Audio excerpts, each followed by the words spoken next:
35,000 അടി ഉയരത്തിൽ വെച്ച് ജീവൻ രക്ഷിച്ച മലയാളികൾ. പുതിയ സ്വപ്നങ്ങളും പ്രതീക്ഷകളുമായി കൊച്ചിയിൽ നിന്ന് അബുദാബിയിലേക്ക് അഭിജിത്തും അജീഷും വിമാനം കയറി. റെസ്പോൺസ് പ്ലസ് മെഡിക്കലിലെ പുതിയ നഴ്സ് ജോലിക്കായി. എന്നാൽ ആ യാത്ര ഇന്നവർക്ക് മറക്കാൻ സാധിക്കില്ല. സന്തോഷകരമായ ഒരു വിമാനയാത്ര പെട്ടെന്നായിരുന്നു മാറിമറിയുന്നത്. വിമാനം ആകാശത്തേക്കുയർന്ന് 20 മിനിറ്റ് കഴിഞ്ഞു. അടുത്തൊരു സീറ്റിൽ ആരോ ശ്വാസമുട്ടൽ കൊണ്ട് ബുദ്ധിമുട്ടുന്നത് അഭിജിത്തിന്റെ ശ്രദ്ധയിൽപ്പെട്ടു. ഉടൻ തന്നെ അഭിജിത്ത് അടുത്തെത്തി. എന്നാൽ 34 വയസ്സുള്ള തൃശൂർ സ്വദേശി അബോധാവസ്ഥയിലായിരുന്നു. ഹൃദയാഘാതമെന്ന് മനസ്സിലായതോടെ പെട്ടെന്നു തന്നെ അഭിജിത്ത് CPR നൽകാനൊരുങ്ങി. 2 സീറ്റുകൾക്കപ്പുറത്തുണ്ടായിരുന്ന അജീഷും ഒപ്പം ചേർന്നു. ക്യാബിൻ ക്രൂവും എത്തി. അങ്ങനെ ഫ്ലൈറ്റ് ഒരു എമർജൻസി വാർഡായി മാറി. 2 CPR നൽകി ബ്രീത്തിംഗ് മോണിറ്ററിംഗ് ചെയ്തു. പെട്ടെന്നുള്ള പ്രതികരണത്തിനൊടുവിൽ ഒരു ജീവൻ രക്ഷിക്കാനായി.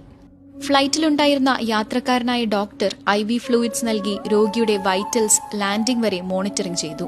അങ്ങനെ തൃശൂർ സ്വദേശിക്ക് പുതിയ ജീവൻ നൽകി അവർ മടങ്ങി. ദിവസങ്ങൾക്ക് ശേഷമാണ് ഈ വാർത്ത ലോകമറിയുന്നത്. UAE ഏറ്റവും വലിയ emergency and onsite medical service പ്രൊവൈഡേഴ്സായ RPM തൊഴിലാളികളെ അഭിനന്ദിക്കുകയും അഭിമാനത്തോടെ അവരെ ചേർത്തുപിടിക്കുകയും ചെയ്തു. പറഞ്ഞറിയിക്കാനാവാത്ത സന്തോഷത്തോടെ മനസ്സ് നിറയെ സ്നേഹവും നന്ദിയുമായി തൃശൂർ സ്വദേശിയുടെ കുടുംബവും എത്തി. എവിടുന്നോ വന്നവർ, പുതു ജീവൻ നൽകിയവർ. ഇതാണ് ഞങ്ങൾ ഈ തൊഴിൽ സ്വീകരിച്ചത്. ഓരോ ജീവനും വിലപ്പെട്ടതാണ്, അവർ പറഞ്ഞു. അവിടെ വളരെയധികം ആൾക്കാരുണ്ടായിരുന്നു, ക്രൗഡഡ് ആയിരുന്നു. അപ്പം പാനിക്കാൻ ആവണ്ടെന്നുള്ള കാര്യം സംസാരിച്ചു. തുടർന്ന് 2 സൈക്കിൾ ഓഫ് CPR കഴിഞ്ഞപ്പോൾ തന്നെ പേഷ്യന്റ് ഹോസ്ക ചെയ്തായിരുന്നു, പൾസ് ചെക്ക് ചെയ്തു. നമ്മളൊരിക്കലും ഇങ്ങനെ ഒരു ഇൻസിഡന്റ് ജീവിതത്തിൽ കാണാനോ അല്ലെങ്കിൽ ഇങ്ങനെ നടക്കാനോ ആഗ്രഹിക്കാത്തവരാണ്. പെട്ടെന്ന് ഇങ്ങനെ ഒരു ഇൻസിഡന്റ് ഉണ്ടായ സമയത്ത് നമ്മൾ ശരിക്കും പറഞ്ഞാൽ ഞാനൊക്കെ അതിന് ട്രെയിൻഡ് ആയ ഒരാളാണ്.